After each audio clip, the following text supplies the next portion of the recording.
아멘. 우리 다 같이 일어나셔서 오늘 하나님께서 우리 주시는 말씀을 한 절씩 교독하도록 하겠습니다. 오늘 본문 말씀은 구약성경 이사야 58장 9절에서 11절 말씀입니다. 우리 함께 교독하겠습니다.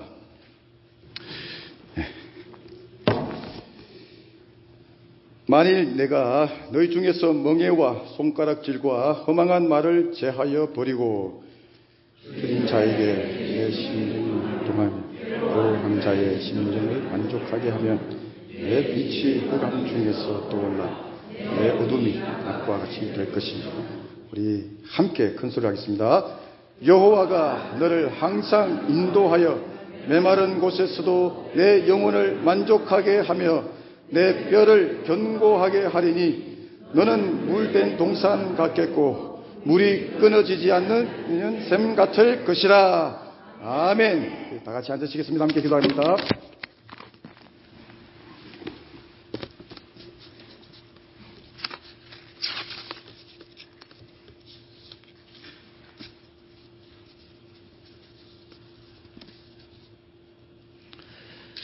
하나님 아버지 감사합니다. 지난 한 해 동안 저희들을 지켜주심을 감사를 드립니다.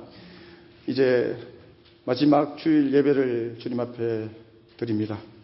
이 시간 함께 해주시고 비록 우리 삶 가운데 여전히 해결해야 되는 문제가 놓여있다 할지라도 온전히 하나님을 높이는 시간 되게 도와주시옵시며 세상의 염려와 근심과 걱정을 주님 앞에 내려놓는 시간 되게 도와주시옵시고 오늘 이 시간 새 힘을 얻는 시간 되게 도와주시옵소서. 주님의 말씀에 위로받으며 소망 가운데 다시 세상을 향하게 도와주시옵시며 내년을 믿음으로 바라볼 수 있도록 주께서 함께하여 주시옵소서. 감사하며 예수님의 이름으로 기도드리옵나이다. 아멘. 자, 우리 함께 제목을 우리 다시 한번 해보겠습니다. 넥스트 슬라이드. 다음 슬라이드 넘겨주세요. 예. 제목 한번 해보겠습니다. 시작. 물된 동산 같고 샘 같은 은혜 누리셨나요? 저한테 물으신 겁니까? 제가 여러분에게 물어보겠습니다. 물된 동산 같고 2025년 한 해 동안 물된 동산 같고 샘 같은 은혜 누리셨나요? 거짓말 너무 잘하시네요. 다 녹음되고 있는데 얼굴의 색깔도 하나도 변하지 않으시고 거짓말을 하시네요. 맞습니까? 그 대답 속에는 여러 의미가 있는 줄로 믿습니다. 지금 이 말씀을 오늘 나누시면, 제가 대답을 잘못했는지 잘했는지 여러분들 아마 알게 되실 것입니다. 어쨌든, 그 대답을 하심에 참 감사를 드립니다. 오늘 본문은 9절, 이사야 58장 9절 하반절부터 11절까지 말씀인데요. 좀 더 확장시켜서 말씀을 드릴 수도 있는데, 저희들이 올 한 해 시작하면서 이 물된 동산 같고 샘 같은 은혜를 사모하면서 이 말씀 11절 말씀은 저희들이 품고 또 1년 동안 고백하며 걸어왔습니다. 그런데 이 말씀을 이해하기 위해서는 오늘 58장 1절부터 시작되는 그 모든 말씀을 함께 보아야 알 수가 있습니다. 하나님께서 이사야 선지자에게 이스라엘 자손들에 대하여 그들의 신앙을 보면서 정말 탄식하는 심정으로 이사야 선지자에게 강하고 또 참 강한 말씀으로 비판할 것을 이사야에게 명하시는 장면입니다. 이스라엘 백성들이 하나님을 온전히 섬기지 못하고 우상을 섬기며 또 거기에다가 하나님 앞에 이렇게 나아가는 예배하며 또 제단을 쌓고 제사하는 그 모습 가운데 또 그리고 심지어 금식하는 그 모습 가운데도 그들 가운데 얼마나 그 중심에 하나님을 온전히 향하지 못하고 형식적이고 또 자기 기만적인 그런 교만에 차 있는 그런 신앙을 보시면서 하나님이 정말 탄식하는 심정으로 이 오늘 이사야 58장 말씀을 이사야에게 주고 계신다라는 것입니다. 그 이유는 뭐냐면은 그들의 신앙이 하나님에 대해서 하나님을 섬긴다고 하면서도 하나님에 대해서 관심이 없는, 하나님을 섬기는 형식은 가지고 있는데 심지어 금식까지 하고 있는데 하나님에 대해서 관심이 없는 오히려 그 금식을 통하여 자신의 의를 드러내는 그런 도구로 삼는 모습을 보면서 하나님을 향한 그런 신앙에 관심이 있는 것이 아니라 자신들의 삶 가운데 그런 육신의 그런 욕망을 채우는 모습을 원하며 살았음을 오늘 이렇게 지적해주고 있다라는 것입니다. 그리고 또 그들 가운데는 백성들이 하나님 앞에서 말씀을 순종하며 서로 한 백성으로서 하나님께서 택하신 선민 그래 백성으로서 그 서로 또 의지하며 또 사랑하며 그렇게 살아가야 되는데 그것이 아니라 서로 논쟁하며, 이 논쟁한다는 것은 법적 소송을 얘기하는 것입니다. 서로 소송하고 고발하고 또 심지어 거기다가 약한 자들을 긍휼히 여기고 불쌍히 여겨야 되는데 오히려 약한 자들을 그들을 이렇게 폭력을 행하고 손해를 끼치고 그렇게 어려움과 고통을 주는 이 백성들의 삶이 영적으로 육적으로 완전히 피폐해져 있는 그런 상태에 놓여 있었기 때문에 하나님께서 이사야 선지자를 통해서 그들의 실상을 그들이 가지고 있는 그 심지어 금식하고 있지만 그 겉모습이 신앙이 아니라 그들 속에 가지고 있는 신앙의 모습이 어떤지를 하나님께서 이사야 선지자를 통해서 고발해 주고 있다라는 것입니다. 그런데 그들은 오히려 이렇게 얘기합니다. 본문 앞에 보면은 아니 우리가 하나님을 향해서 하나님 앞에서 금식까지 하는데 금식까지 하면서 하나님을 섬기고 있는데 하나님께서는 우리를 왜 이렇게 돌아보지 않습니까? 이방 저 북쪽에 그 아수르라는 나라가 끊임없이 위협을 가해오고 있고 우리를 두렵게 만들고 있는데 우리는 당신을 향해서 이렇게 음식을 먹지 않고 금식하면서 당신을 의지하고 있는데 왜 당신은 우리를 돌아보지 않습니까? 라고 도리어 하나님을 향해서 불평과 원망을 쏟아내는 그런 너무나 형식적인 신앙에 그들이 사로잡혀 있었음을 보여주고 있습니다.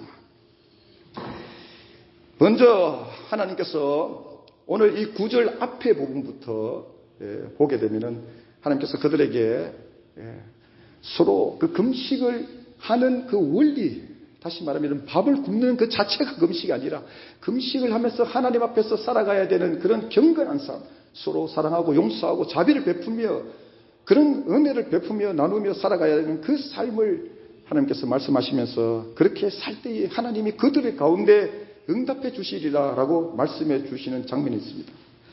이어서 오늘 본문 9절부터 보면은 하나님께서 그들에게 정말 어떻게 보면은 정말 감당할 수 없는 그 하나님의 크신 은혜와 축복을 허락하시기 위해서 그들에게 아주 구체적인 그런 실천 사항을 제시해 주고 있습니다.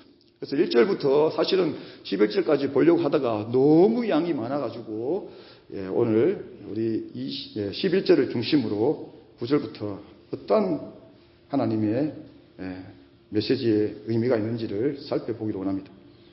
9절에 보면은 먼저 멍에와 우리 9절 한번 볼까요? 9절을 한번 읽어보겠습니다. 시작. 만일 내가 너희 중에서 멍에와 손가락질과 허망한 말을 제하여 버리고 이렇게 세 가지를 버릴 것을 말씀해 주고 있습니다. 그러니까 형식적인 신앙에서 벗어나서 진실한 그런 모습으로 하나님을 섬기며 살아가고자 하는 그 백성으로서의 삶을 살기 위해서는 이 세 가지를 버릴 것을 하나님이 명하고 계십니다. 멍에라고 하는 것은 우리가 잘 아시다시피 일을 하기 위해서 소의 멍에를 매듯이 이렇게 짐을 지고 있는 그런 형상을 보여줍니다. 여기서 멍에라고 하는 의미는 뭐냐면은 자기가 짊어지고 있는 멍에가 아니라 약한 자들, 다른 사람들에게 그 멍에를 씌움을 말하는 것입니다. 그들에게 자기가 가지고 있는 그런 힘을 가지고 능력을 가지고 약한 자들에게 폭력을 행하고 그들을 억압하는 그런 행위를 지금 여기서 멍에라라고 표현해 주고 있습니다. 백성들이 그렇게 살아갔다는 거예요. 긍휼은 전혀 없고 지금 이 말씀을 들으면서 여러분의 삶이 어떤 모습인지를 보셔야 됩니다. 이 얘기는 그냥 하나님께서 이사야 선지자에게 이스라엘 백성들 하나님을 온전히 섬기지 못하는 그들에게 말해주고 있구나라고 들으시면 안 됩니다. 이 말씀이 혹여라도 여기에 내 삶이 하나님을 섬기고 살아가고 있는 나의 삶을 하나님이 고발하고 있지 않나라는 그런 음성으로 들을 수 있길 바랍니다. 멍해라고 하는 것, 약한 자들에게, 연약한 자들에게 그들을 보살피고 긍휼을 베풀고 그들을 인도하고 권면하고 사랑으로 끌어주는 것이 아니라 오히려 그들을 내가 가지고 있는 힘과 경력과 경험을 가지고 지식을 가지고 그들을 누르며 영적으로 누르며 육적으로 압제하며 육적으로 그 압력을 가하며 고통을 주는 그런 모습을 말합니다. 우리 교회 가운데 그런 분이 한 분도 안 계시겠지만 계실 수도 있어요. 자기가 좀 주님 앞에서 좀 더 앞서 있다고 연약한 자들을 대하는 모습들. 저것도 몰라. 저 말씀을 저렇게밖에 몰라. 신앙생활을 기도하는데 이것밖에 못해. 그런 다른 사람들에게, 연약한 자들에게 자기가 가지고 있는 좀 더 나음을 통해서 억압하고 말하지 않지만, 표현하지 않지만, 행동으로 행하지 않지만 벌써 이미 마음 가운데 그들을 경멸하고 무시하고 그들을 향한 그런 태도를 말하고 있다는 것입니다. 두 번째는 손가락질입니다. 손가락은 뭡니까? 향하잖아요. 이렇게 지시하잖아요. 손가락이 가리키는 대상에 대해서 무시하는 것입니다. 그러니까 이렇게 말로 무시하고 마음으로 무시하는데 벌써 손가락이 가 있음을 이렇게 표현해 주고 있다는 거죠. 지시하고 있다는 거예요. 내가 누구에 대해서 언급하고 누구에 대해서 무시하고 누구에 대해 신앙의 삶에 대해서 정죄할 때에 손가락질을 하고 있다라고 이렇게 표현해 주고 있다는 것입니다. 그리고 마지막으로 허망한 말이 있는데 이 말은 뭐냐면 말 그대로 허망한 아무 의미 없는 공중에 떠 있는 공하고 또 무엇보다도 거짓되고 덕을 세우지 못하는 악한 그런 죄와 관련된 말을 의미합니다.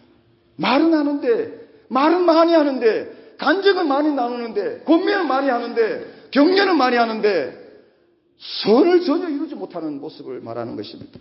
말만 하면 상처를 주고 말만 하면 그들 마음을 아프게 만들며 말만 하면 그들에게 불편함을 주며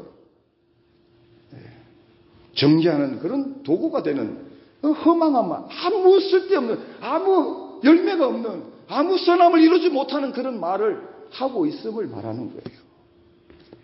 여기 세 가지 중에 해당되는 분이 계실지도 모르겠습니다.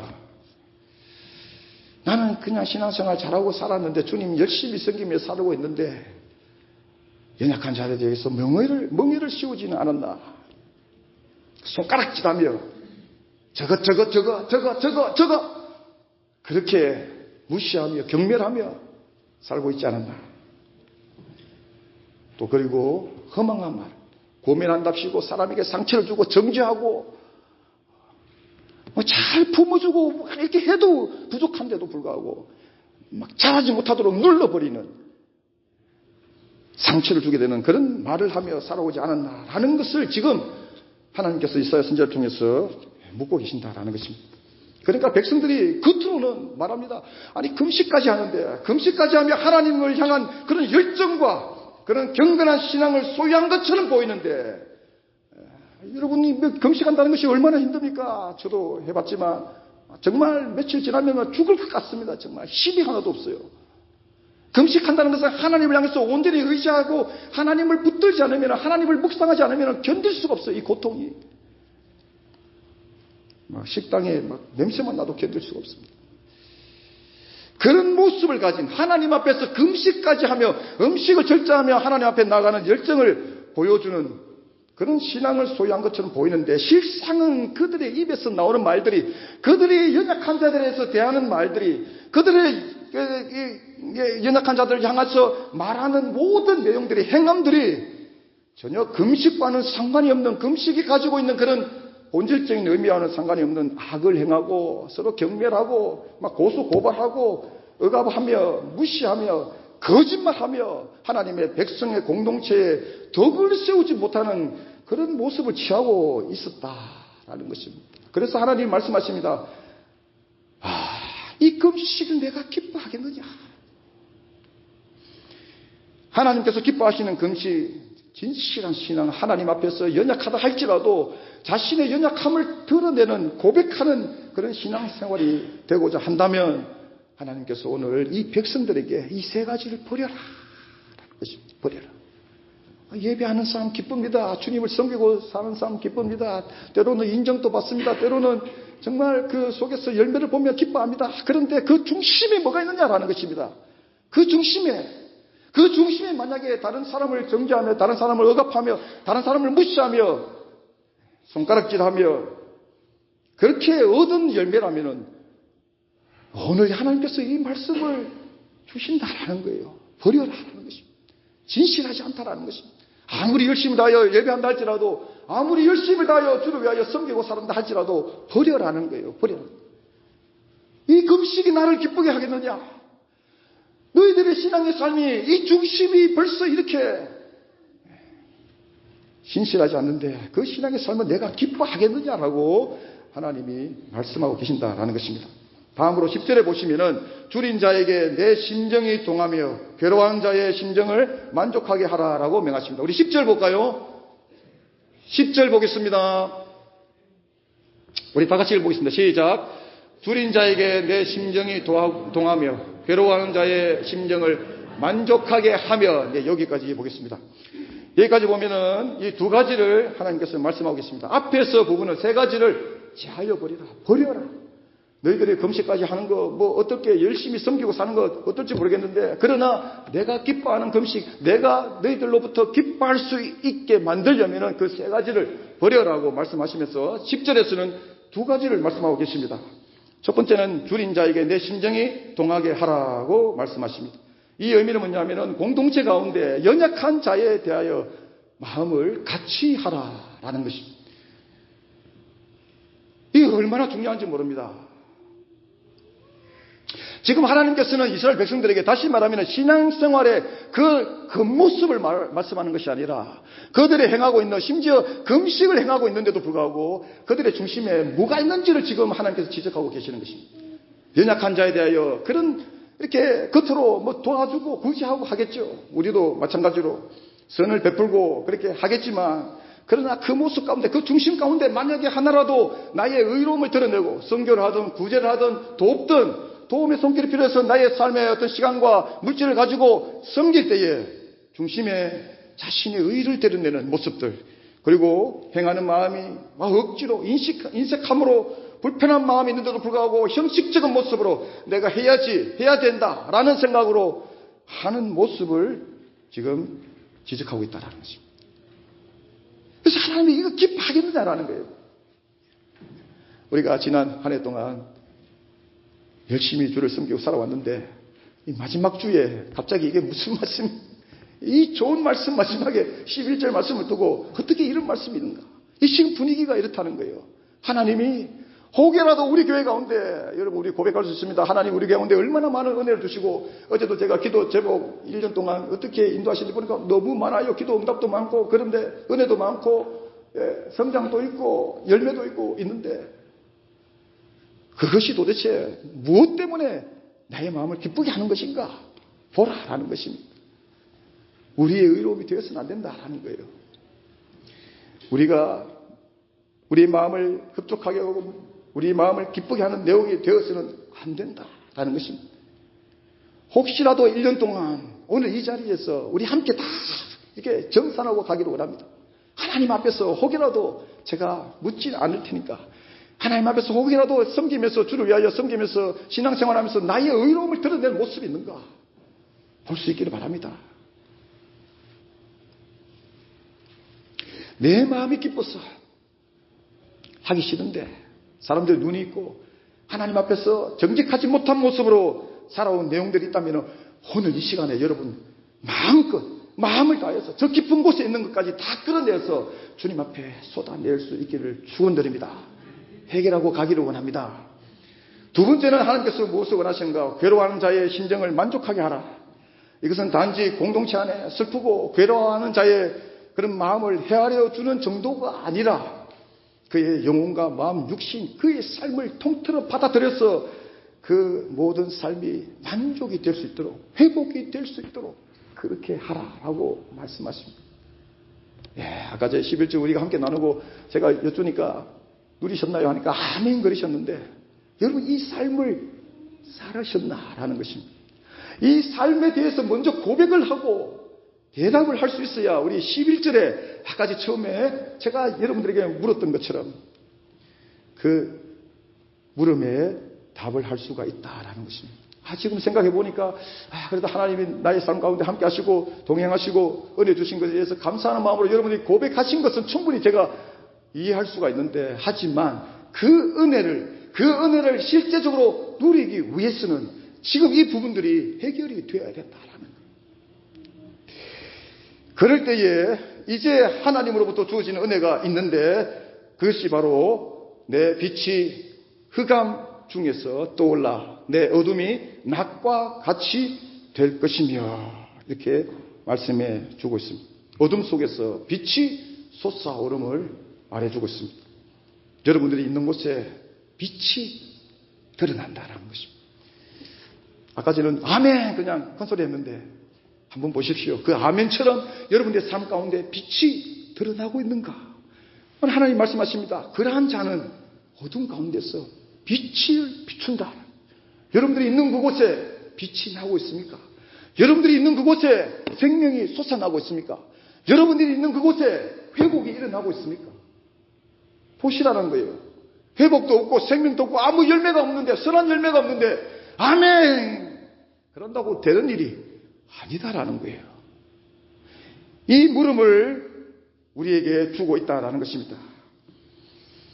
그리고 이어서 우리가 지난 한 해 동안 매주 고백했던 말씀이 시작되고 있습니다. 우리 다시 한 번 더 읽어보기를 원합니다. 11절 우리 함께 이제 아멘 큰소리가 아니라 참 말씀을 한번 생각하면서 그러한 삶을 사는 자에게 어떠한 은혜가 주어지고 있는지를 한번 고백하겠습니다. 시작. 여호와가 너를 항상 인도하여 메마른 곳에서도 내 영혼을 만족하게 하며 내 뼈를 견고하게 하리니 너는 물된 동산 같겠고 물이 끊어지지 아니하는 샘 같을 것이라.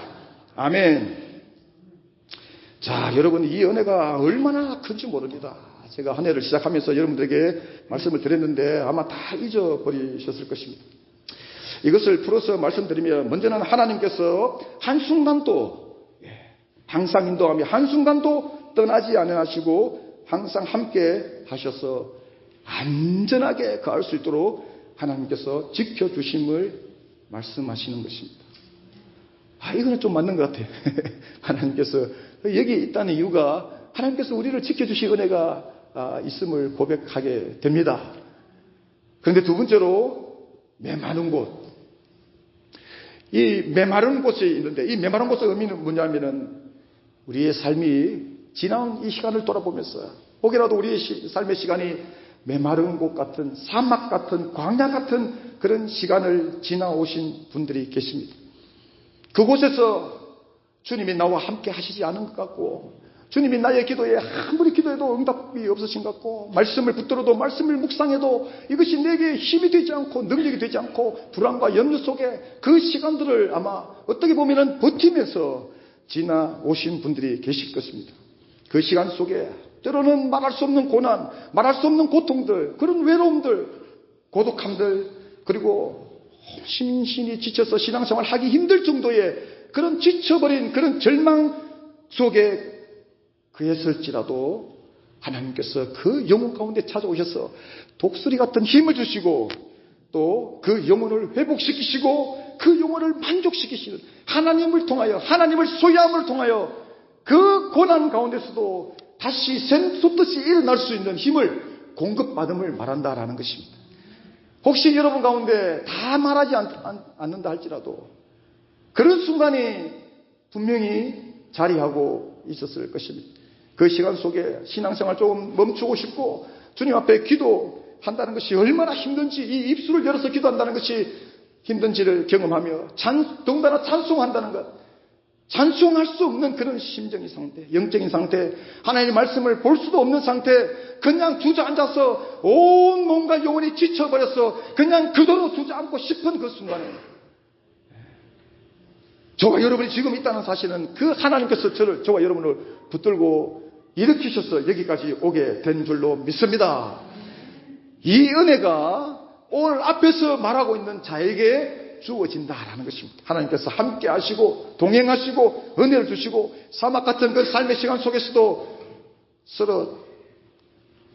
쓰러짐으로 끝나는 것이 아니라 그를 다시 일으키셔서 독수리 같은 힘을 주시고 샘솟는 힘으로 그 영을 회복시키신다라는 것입니다. 이 은혜가 있다라는 거예요.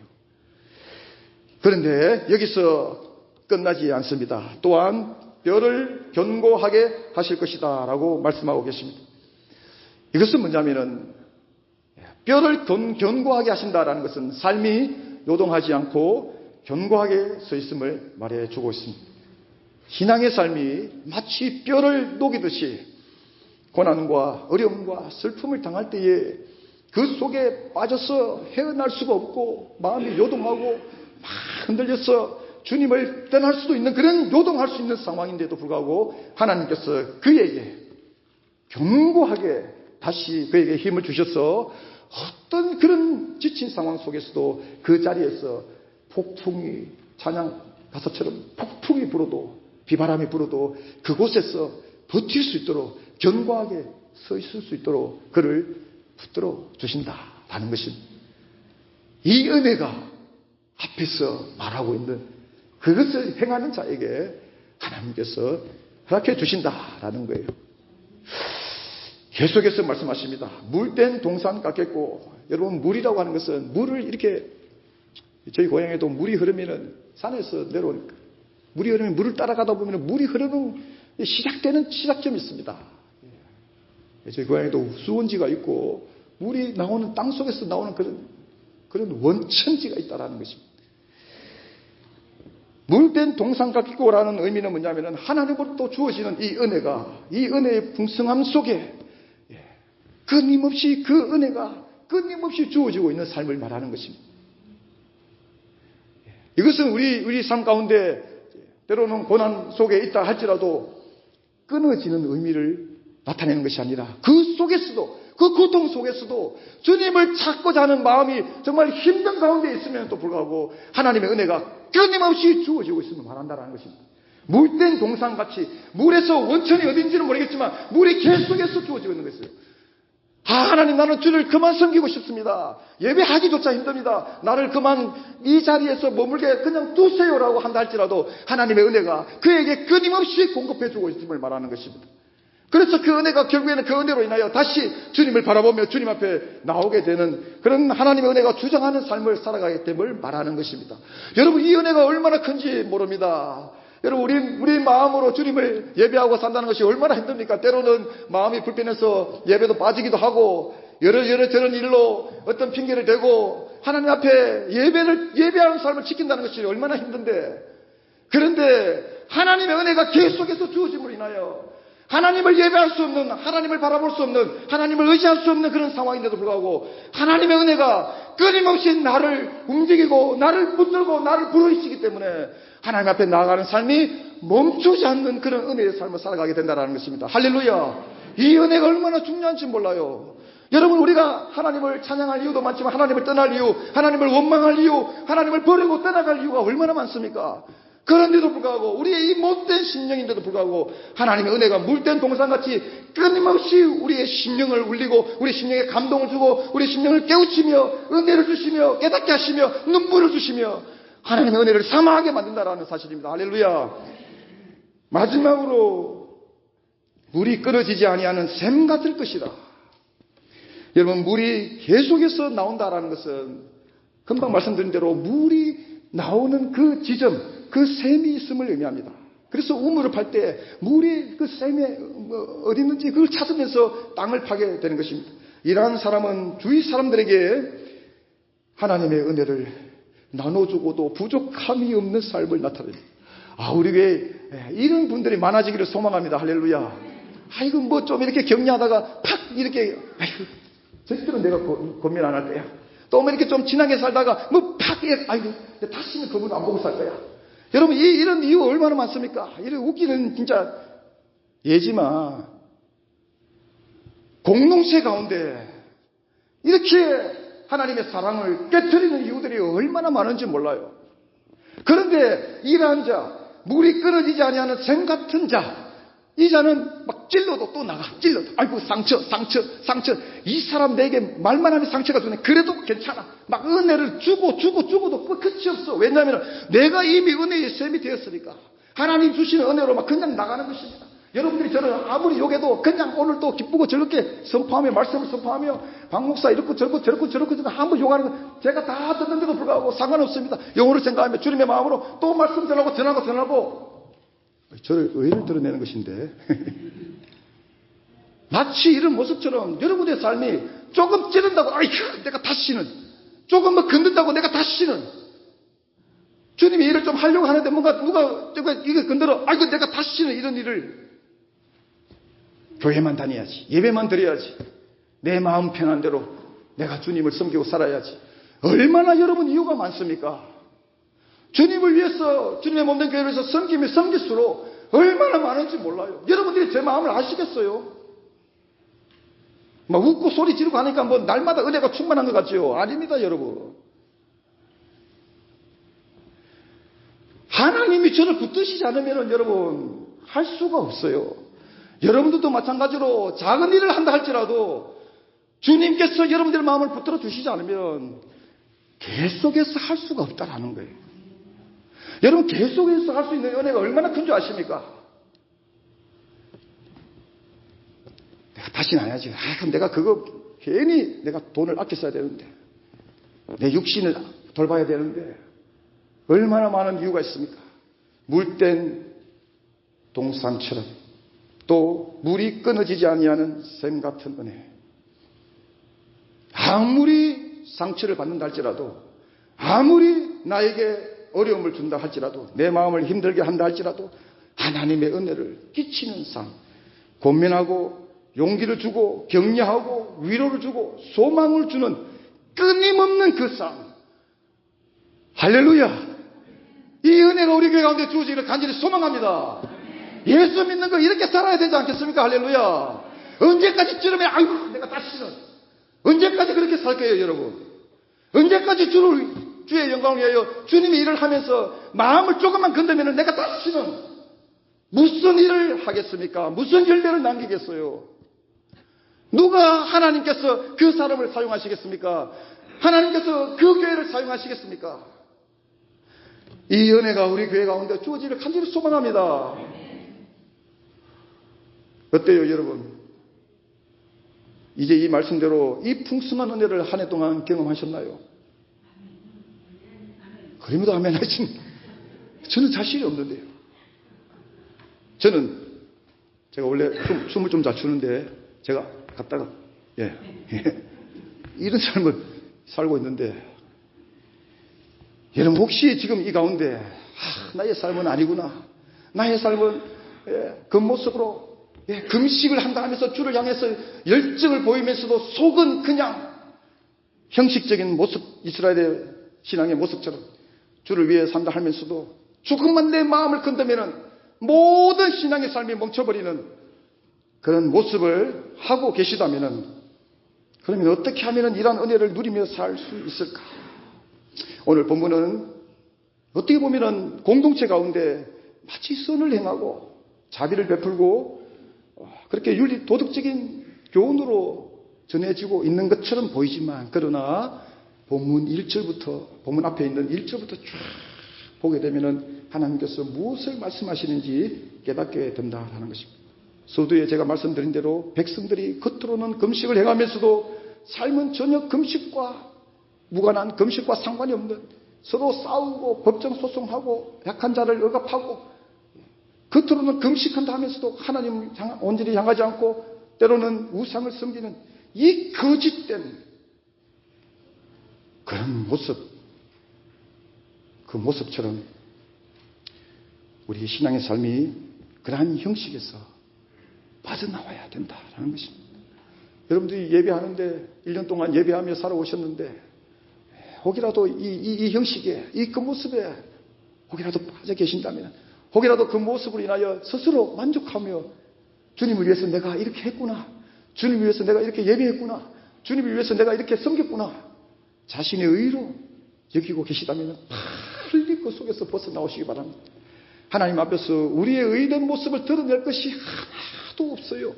예수 그리스도 십자가 보혈의 은혜로 덮어주지 않는다면 심지어 우리의 이 심정 깊은 곳에 있는 것까지 예수 그리스도 십자가로 덮어주지 않는다면 모든 것이 우리의 의로움으로 드러나게 됩니다.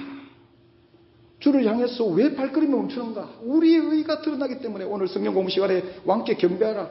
예수님이 왕이 되지 않기 때문에, 내가 왕이 되기 때문에, 심지어 예배하면서도 내가 왕이 되고, 심지어 주의 일을 감당하면서도 내가 왕이 되기 때문에 멈추게 되는 거예요.